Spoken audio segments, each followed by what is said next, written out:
As I told you on 9/11, I suddenly realized it was my task to make difficult books readable, which is what I've done on the back table. I sometimes describe myself as a man who reads big, thick, old books and writes modern, small books that anyone can understand. And actually, I rather enjoy it. I don't surf the web.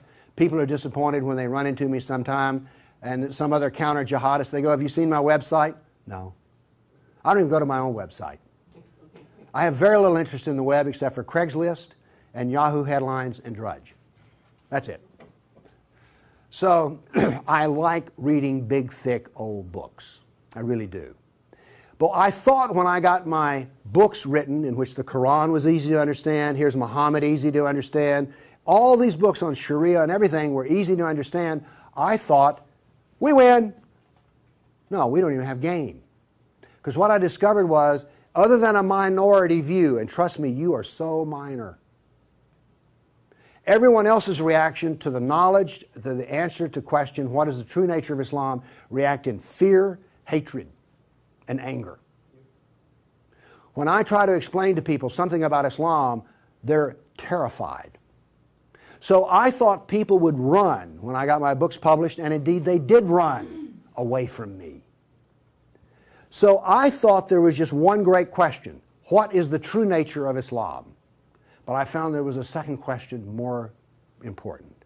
Why are we afraid to know Islam? Now, remember I told you about stories? Here's the thing. My books are factual. They work here. But in dealing with human beings, if you're going to make a sale, any salesman will tell you this, the facts are secondary to the feelings. And where you get feelings is from stories, amongst other places. And I began to think about, why is everyone so afraid even though they don't know anything? Well, it turns out they do know little figments of stories about Islam that involve violence. And the knowledge that they were into the slave trade does not come as a shock, really. So, remember I told you that the house of Sufism was like a palace with a smell coming up from the basement? Everyone smelled that smell. They just don't want to talk about it. But it's somewhere deep in the back, almost primordial mind. So, the problem is we don't know the history of Islam. We don't know the answer to this question. This is the world of Islam. How did it happen? You can ask very intelligent people, and they will not be able to give you the answer to this question. How did North Africa go from being European and Christian to becoming Arab and Muslim? How did that happen? And is that an important question? How did the Middle East go from being Christian to Muslim? And is that an important question? I think it's an overwhelmingly important question. All right. Now, to understand how that Islamic world came about, we're going to have to go about and see how Islam entered our world. Now, to do that, Islam entered the world of the Byzantine Empire. We know that in the Sirah, Muhammad's life, his last days were spent killing Christians and subjugating them. After he died, that process continued. So, let's describe the world that Islam invaded. Now, we're told that the Roman Empire collapsed when the German barbarians invaded Rome. You all heard that story? Well, that's false. That is not true. It is wrong. What happened was, after the German barbarian tribes invaded Rome, they set up their own version of the Roman Empire. They retained classical culture. They spoke Roman. They hired Roman philosophers and Roman attorneys to teach their children and to run their schools. They came into the Roman Empire not to destroy the empire, but just to get the goods for themselves. The eastern part of the empire, so-called Byzantine Empire, is over here. Now, this is after the German invasion. The important point is this: there was still a classical empire. It's not collapsed. Then, after the fall of Rome, the Byzantines gradually exerted their political influence till now this was the new form of the Roman Empire. This is the Byzantine Empire, and it is about to be invaded. This is the classical world that Islam invaded. Notice that the classical world is still up and running. It's critical to remember that. It was now weak, but it was still up and running. We're going to see what caused its collapse. Here we see in 25 years, 3 stages of development of the spread of Islam. This is 25 years' work. How is it that the Arabs were able to do to the Byzantine Empire what the Persians could not do in Iran? Here's the answer to that question. It has to do with Iran, actually. The Greeks and the Persians had been having wars since forever. All right? The 300 at Thermopylae, that was about the Persians. All right? Alexander the Great, he defeated the Persians. The Persians kept hammering on the Romans and then the Byzantines, and 25 years before Islam invaded, there was one massive last series of battles that left Persia weak and the Byzantine Empire very weak. Then comes along the Black Plague. 1 person in 3 dies. So the Byzantine Empire, when Islam invaded, had been weakened by a long war with Persia and the loss of 1/3 of its population. The economy had collapsed by 2/3. You think the Obama economy is bad? Try 2/3.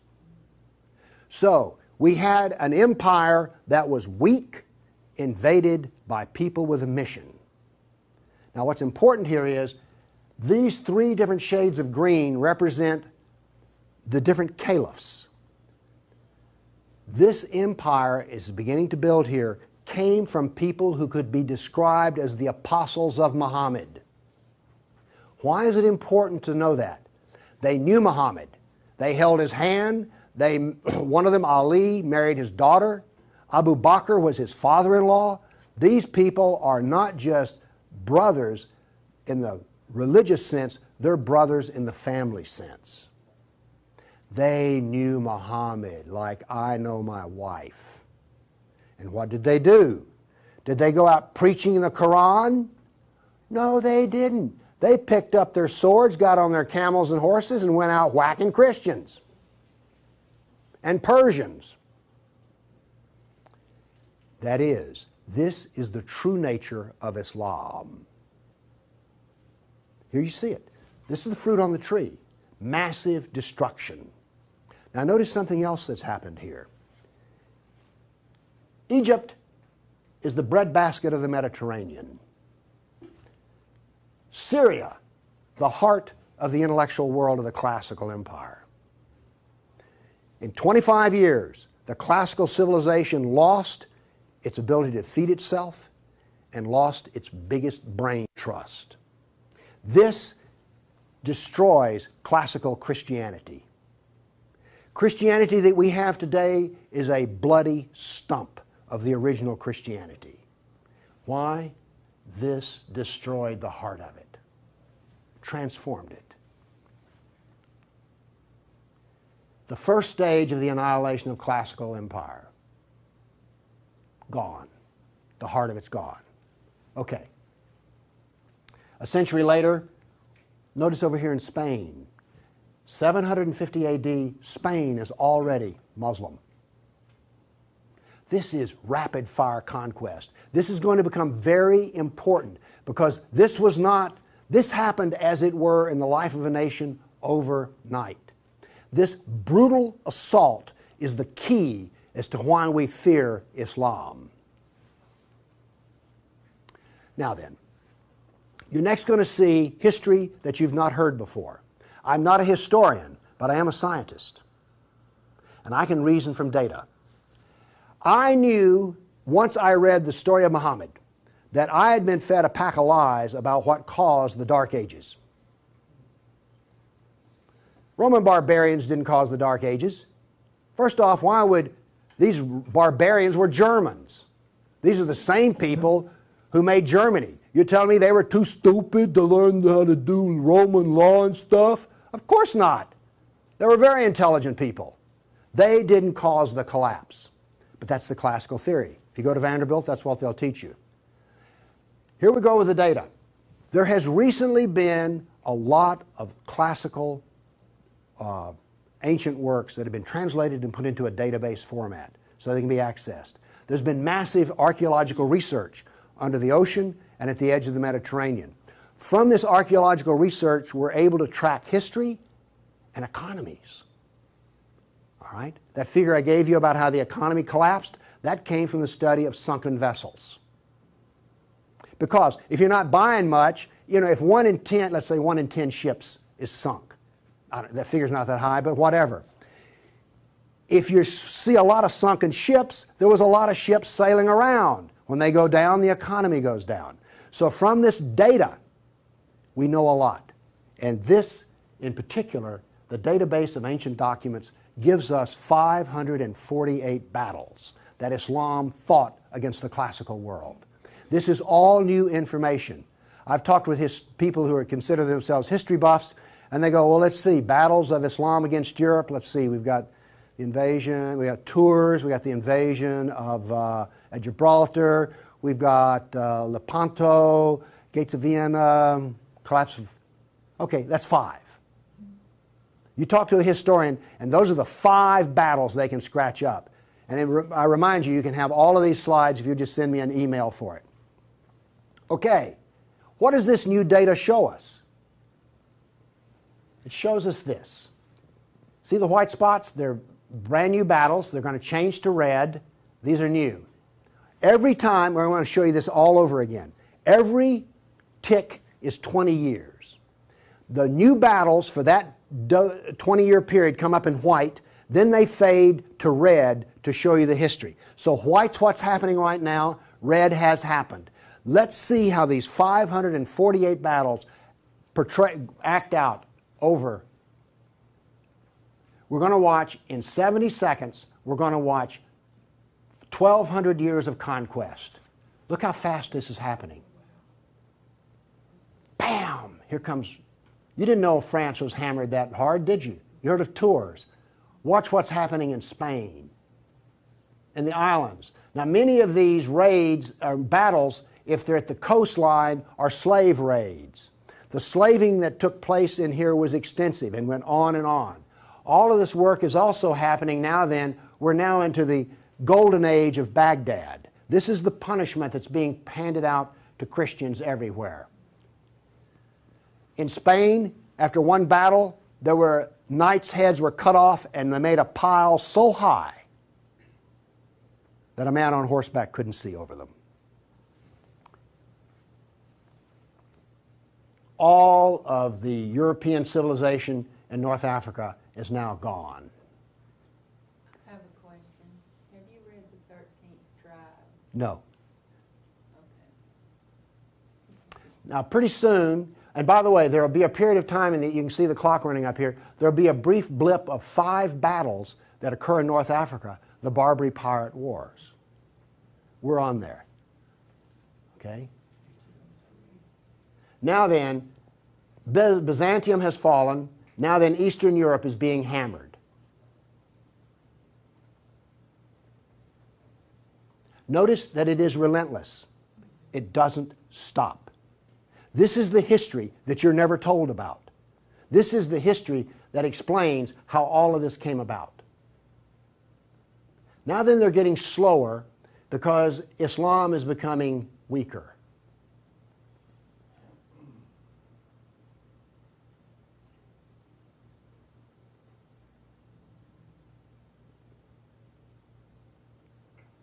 Why was it becoming weaker?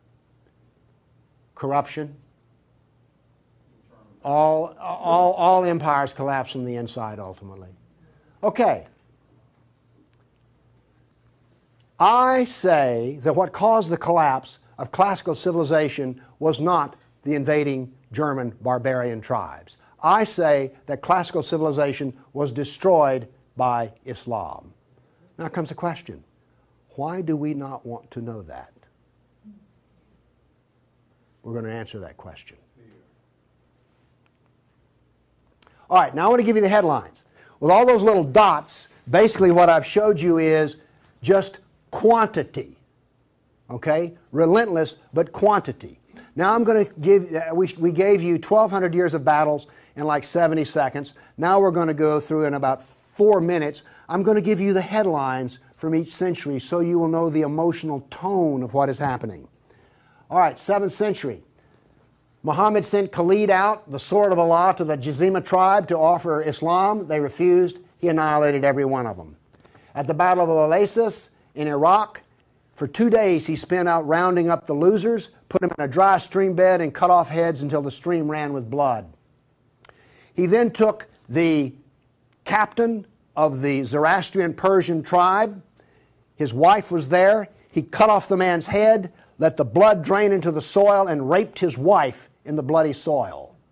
That was one of the companions of Muhammad. This is the nature of jihad. Where did Khalid learn how to do that? From Muhammad. From Muhammad at the Battle of Khaybar. Umar conquered Jerusalem, and every Jew and every Christian became a dhimmi, which is a third-class semi-slave. You're now going to see, for the next few centuries, you're going to see Golden Age. We're told this myth of the Golden Age, how wonderful Islam is. So here's what's happening during the Golden Age. They started attacking Sind, which is the Hindus. 26,000 Hindus died. Armenian nobles were herded into a church after a debate, and the building burned down on top of them. At Ephesus, 7,000 Greeks are enslaved. We're still having the Golden Age. All new churches were ordered destroyed. At Amorium, there was massive enslavement of all the Christians. The Egyptian Christians revolt over the jizya, which is the dhimmi tax under the Sharia. Churches are burned, vineyards destroyed. 10th century was still in the Golden Age. In Thessalonica, 22,000 Christians enslaved. Christians massacred in Seville. In Egypt and Syria, 30,000 churches destroyed. You have your religion, I have mine. Still in the Golden Age, 6,000 Jews in Morocco killed. Hundreds of Jews in Cordoba killed. 4,000 Jews in Granada killed. Georgia and Armenia invaded. In Hindustan, 15,000 killed, 500,000 enslaved. Golden Age. Still upon us. In Yemen, the Jews are given the choice of convert or die. The Christians of Granada are deported to Morocco. And in India, cities are destroyed under the order convert or die. In one town, 20,000 Hindus became slaves. Still the Golden Age. 50,000 Hindu slaves decided to get freedom by converting to Islam. A new 20-year campaign created 400,000 new Muslims out of Hindus. Buddhist monks butchered, nuns raped. In Damascus and Safed, mass murder of Christians. Jews in Marrakesh massacred. Tabriz, forced conversion of Jews. Still, we're in the Golden Age. There are riots in Cairo. Churches are burned. Jews of Tabriz are forced to convert. Tamerlane, one of the most evil men who ever lived, massacred 90,000 Hindus in one day. 30,000 in another battle, massacred in cold blood. Another Muslim leader takes 180,000 Hindu slaves. Oops, we're out of the Golden Age. See if you notice any change in tenor. Tamerlane destroys 700 villages in India. Now then comes He then turned to Iraq and annihilated the Nestorian and Jacobite Christians. The Nestorian Christians, half of the Silk Route in China was Nestorian Christian. The Nestorian Christians had emissaries and missionaries in the court of China. Afghanistan was partly Christian. All right? Gone. This is part of the destruction of the church that no one knows about. 700 years of attack, they finally destroy Constantinople. 16th century, the son of Tamerlane destroys temples, forced conversions. 2 of his generals built 2 towers of human heads. Once again, you couldn't see over them. And then noble women, Hindu women, started the practice of sati, which was mass suicide in order not to be sex slaves inside of the Sultan's harem. 17th century, Jews of Yemen and Persia forced to convert, forced conversions of Greeks. The Zoroastrians are persecuted in Persia, and over 500,000 killed Hindus. 18th century, more Zoroastrian persecution, Jews of Jeddah expelled, Jews of Morocco massacred, Hindu persecution continues. 19th century, more forced conversion of Jews, Jews of Baghdad massacred. Oops, 250,000 Armenian Christians slaughtered in Turkey. Now then, in Persia, the Zoroastrians are completely annihilated. 20th century, over 1 million Armenian Christians killed. 1 million. So you now not only know the number of battles, you now see the tenor of what's going on. You now know quality and quantity. Do you get the drift on how bad this was? Now then, the establishment doctrine is that we've already told you classical collapse had nothing to do with Islam, and indeed Islam was a source of good because the hillbilly Europeans lost their classical learning and the shrewd, smart Arab Muslims preserved all the knowledge in the Golden Age. This is what is taught in our schools. I maintain that it was annihilated by Islam. Okay, we've been talking about land here. I now want to talk about water, because classical civilization was based upon the Mediterranean Sea. Egypt was part of the Mediterranean world. It was not part of the African world, okay? Because to go from Alexandria, Egypt to Nigeria was a lifetime. But you could get on a ship and be there in 10 days. Does this make sense? It was cheap transportation. You could haul a ton of grain from Egypt to Rome as much as it cost 75 miles by ox cart. This is important. I'm going to be driving back on the interstate after I finish talking here. I do not expect to be attacked or shot at on the way. I presume that the interstate is safe travel. It used to be that way under the Roman peace. That ended. The importance of naval work, as many as 500 boats could be in the harbor of Constantinople. The collapse of the freedom of sea. Let me show you something. Now we know this from history, the data. Rome used to communicate with France by boat. After Islam, they went overland through the Alps. Why did they do that? There was no longer freedom of the sea. Here's interesting. The Black Plague was a known problem in the Mediterranean. It used to take 4 months to get from here to Constantinople because there was sea trade back and forth. Well, that was eliminated. So now then, when there was an outbreak of the Black Plague, it went from harbor to harbor, all around here, and it took 4 years to get to here. Do you see the point I'm making? There was that little freedom of trade. As a merchant striking out to do business, you could wind up with your ship gone, your goods gone, and you're in chains, enslaved. By the way, this cuts down a lot on commerce. A brag. The Christians couldn't float a plank on the inland sea. What did this do? It isolated Europe and impoverished Europe.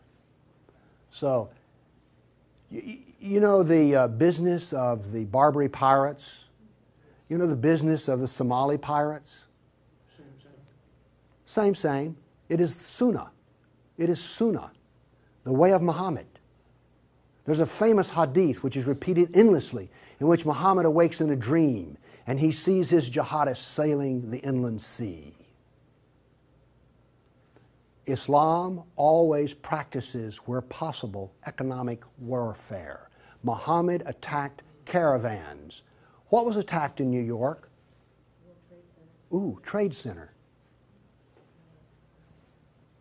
This, economic warfare. I am an admirer of Islamic civilizational war methods.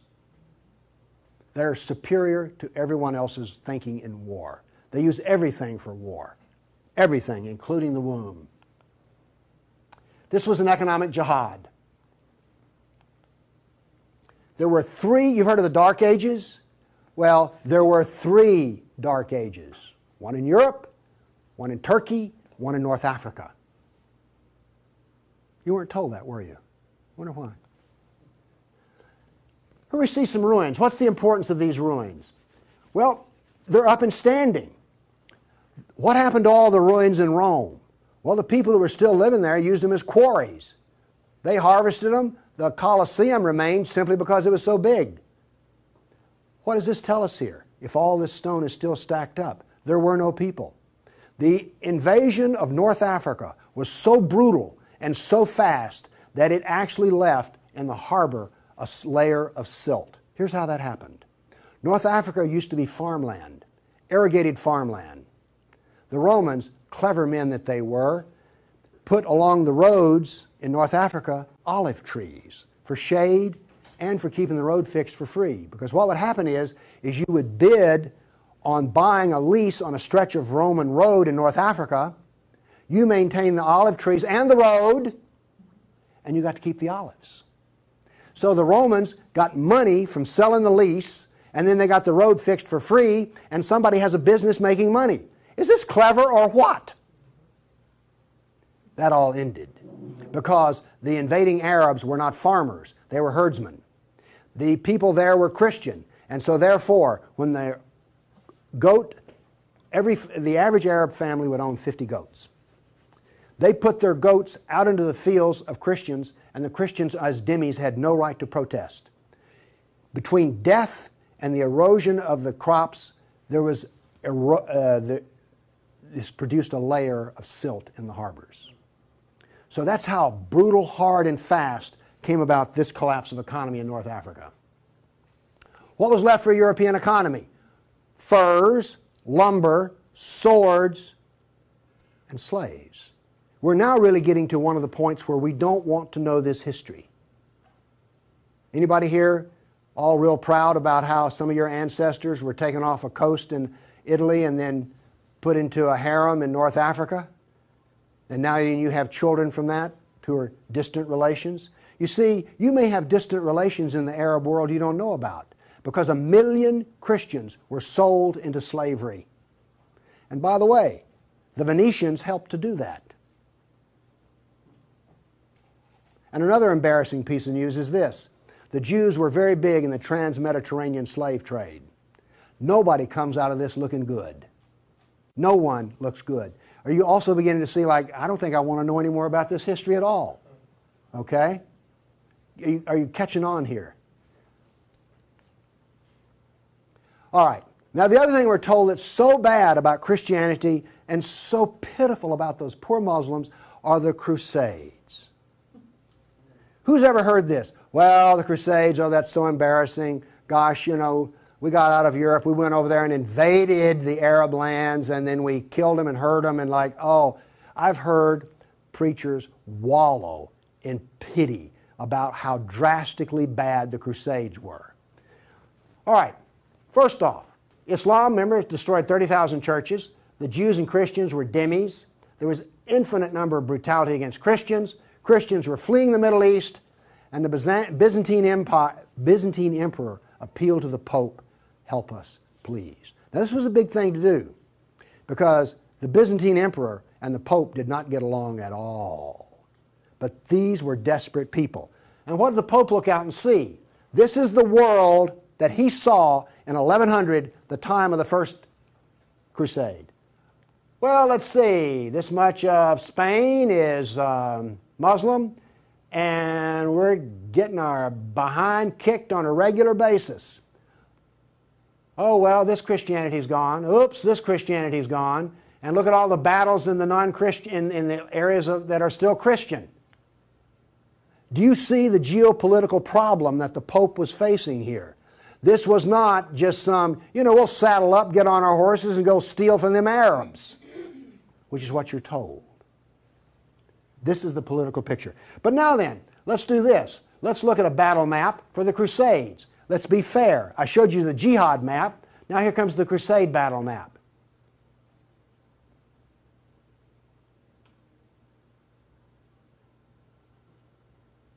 We're almost done. That's it.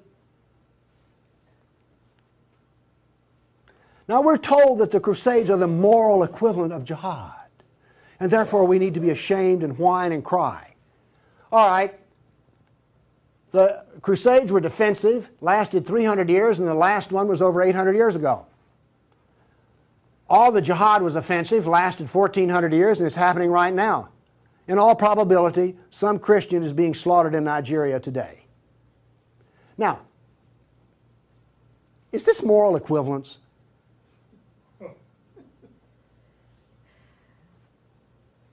Why won't they teach this in a church school? So the ministers will stop, oh, the Crusades were just so terrible. No, the Crusades were one of the few times the church put steel in its spine. And then we apologize for it. Now then, let's go to the great benefits of Islam. We're told about two different golden ages. We're told about Andalus, the wonderful empire in Spain, in which there was multicultural peace, and Jew and Christian and Muslim all lived together in a golden age in Europe. You ever heard that? Well, here we go. This is the battle map of the golden age in Andalus. Now, while all this is going on, orders for slaves are being filled. The first slave order out of Spain was the Caliph ordered up 3,000 blonde virgins. They were shipped out of Spain. Battles are going on in which Christian knights die. But notice something here. The Christians won't quit fighting. This is going to take 700 years, and there's going to be nearly 150 battles fought. Where was this caliph located? There was more than one caliph at the time. This was a caliph in North Africa. Okay. Now then, looking at this, do you understand why when Isabel and Ferdinand were finally in full power, they told every Muslim in Spain to get out of here? They drove everyone out. Okay. My question for you is this. Was Andalus a multicultural golden age or a reign of terror? I claim it was a reign of terror, and it was not a golden age at all. And yes, there were a few people who had it good. The elites had it good. There were some rich Jews and rich Christians that had it good. Also, otherwise, there was constant war, slavery, and Christians had to wear robes so you could tell a Christian from a block away. And a Christian couldn't carry a sword, and they paid special taxes. And then we come to the question, why are we told this story? Now we have the Baghdad Golden Age. Here we go. This is all the battles that are fought during the period of the Golden Age in Baghdad. Now, not only are they as busy as they can be killing Christians, but they're also busy establishing the Sharia doctrine. They're also busy establishing the Hadith doctrine. And they're also busy in doing things like slave trading. You know all those exotic photo pictures you've seen of the harem? They're sort of pre-Playboy sexy, beautiful women in gauzy outfits. All of those women were Christians. Less romantic sounding, isn't it? The other thing that's happening in Baghdad is this. A new philosophy is being generated in which there is no cause and no effect. This turns out to paralyze the mind.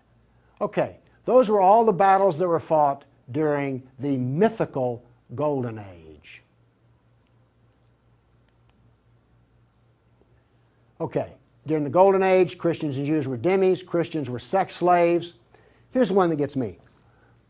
During this Baghdad Golden Age, they evolved a philosophy in which there were no laws of nature and there was no cause and effect.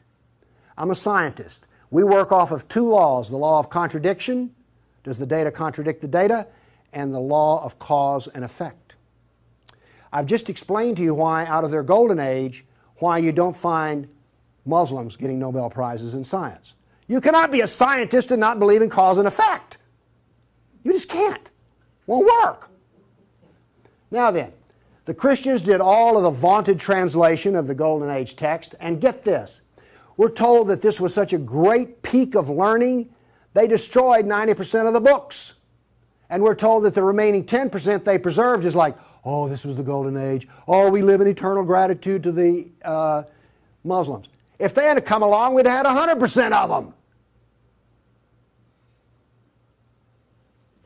Presented with a library in India, the largest library in the world was a Buddhist library in Nalanda. They came to him and reported the existence after they had conquered, and they said, "What shall we do with the library?" The order from the general was this: if it contains any information that is in the Quran, we already have it, burn it. And if it contains any information that is not in the Quran, it is false, burn it. The same was done with most all of the libraries. And why are we told this was some wonderful golden age that preserved knowledge for us? Ottoman Empire, 1683. The reason I have this up here, Islam in Europe. That's the world today. I've now explained to you how this world came about. It came about through relentless, brutal persecution of everyone who was not a Muslim. Now then, let's change to modern times. All of that work stops in 1922. This works off a database of 19,000 jihad attacks since 9/11. There are things like this. I know the date, the country, the city, how many are killed, how many injured, and a description. Now, when you present a guy like me with 19,000 pieces of data, I start asking questions. How do we make this make sense? So let's make it make sense. By the way, you did hear all about these 19,000 attacks in the Tennessean and the local newspaper, didn't you? You did hear about this. It was on the nightly news. We heard about Fort Hood. Oh, the workplace incident. Oh, yeah, I got that. All right. Anyway, moving along here. This, by the way, is where all these took place. I think that's interesting. And you'll notice something. This is the Islamic world, and it all centers around it. But notice how much is happening in Europe. Okay. I take the data and I parse it and I divide it. I use Islamic doctrine to analyze this data. What does Islam insist on? Well, in my first lecture, I told you they're fixated on the kafir, right? So I use the kafir to analyze this data from an Islamic standpoint. See, I'm the ultimate multiculturalist. No, really. I'm the only person you've ever met who analyzes Islam on the basis of Islam. Here we go. Here we have, in the last 10 years, the total number of attacks. In the green, we have Muslim on Muslim violence. You mean a Muslim will kill a Muslim? Really? They're doing it in Syria as we speak, right? Remember Iran, Iraq? Okay. Then we have the only one I care about. I mean, my motto here is sell weapons and intelligence to the loser. I'm very serious. You think I'm joking. Okay, here's our story right here. Stays pretty level. That's interesting. By the way, there's hardly a day in which there's not a jihad attack. Modern jihad is relentless, just like classical. Oh, by the way, one of the things this curve proves right here, Islam is bad for Kafirs. Islam is bad for Muslims. Islam is bad for Muslim and non-Muslim. That's what this data shows us. You want to argue with that? Okay, modern jihad is relentless. But what did we see in the other battle map? It was relentless. There are two types of jihad, against the kafir and against Muslim. You see, every time they kill a Muslim, the reason in Syria they're killing other Muslims, they're not real Muslims. Okay? Now then, we've introduced, however, a new phenomena. The mom and pop non-state jihadi shop. Okay? All of those battles up to 1922 were out of the caliph. Okay? We now have non-state jihad. That is all that is different. Okay, jihad attacks per year. I just chose the top 4 nations. But this doesn't really give us what we want because Israel's teeny-weeny and India's great big, so let's do this on per capita. Now then, Israel, I bet you were surprised about Thailand. You didn't know that Thailand was getting whacked on a regular basis, did you? And look, here's a Christian nation, the Philippines, ranks number 3. And then India was Hindu. Oops, wait a minute. Do you know what I just told you? Jihad is against the Jew, the Buddhist, the Christian, and the Hindu. This is the data. Now you go to these dialogues, these multicultural smoozes they have, where the preacher and the rabbi and the imam show up. The preacher and the rabbi show up to tie, the Muslim shows up to win.